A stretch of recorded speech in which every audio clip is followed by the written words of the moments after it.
Roman Reigns 2026 সালের royal Rumble জিততে চলেছেন এবং রয়্যাল রাম্বল জেতার পর কোডি রোডসকে টার্গেট করবেন। বিশেষ করে আপনারা সকলেই জানেন WWE এর পরবর্তী প্রিমিয়াম লাইভ ইভেন্ট হলো রয়্যাল রাম্বল। আর এই রয়্যাল রাম্বল প্রিমিয়াম লাইভ ইভেন্টটি দেখার জন্য দর্শকরা প্রায় 1 বছর ধরে অপেক্ষা করছে। আপনারা সকলেই জানেন জানুয়ারি মাস আসলেই রয়্যাল রাম্বল ম্যাচটি দেখার জন্য দর্শকরা খুবই উত্তেজিত হয়ে পড়েন। তবে এই বছরের রয়্যাল রাম্বল আমাদের কাছাকাছি চলে এসেছে। অলরেডি আপনারা সকলেই জেনে গিয়েছেন এই বছরের রয়্যাল রাম্বল প্রিমিয়াম লাইভ ইভেন্টের জন্য WWE ম্যানেজমেন্টের পক্ষ থেকে রোমান রেইন্সকে অফিসিয়ালি কনফার্ম করা হয়েছে।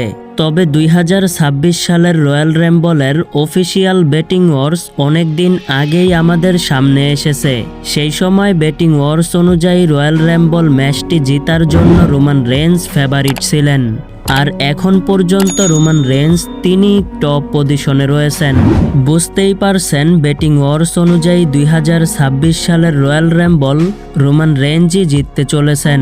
যদি রোমান রেইন্স রয়্যাল রাম্বল ম্যাচটি জিতেন তাহলে অবশ্যই রোমান রেইন্স সর্বপ্রথম কোডি রোডসকে টার্গেট করবেন এবং কোডি রোডসকে আনডিসপিউটেড WWE টাইটেলের জন্য চ্যালেঞ্জ করবেন।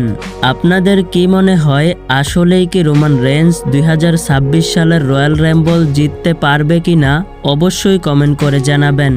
ভিডিওটি ভালো লাগলে অবশ্যই লাইক করবেন। এই চ্যানেলে রেসলিং সম্পর্কে নিয়মিত ভিডিও পেতে হলে চ্যানেলটিকে সাবস্ক্রাইব করে পাশেই থাকবেন। ধন্যবাদ।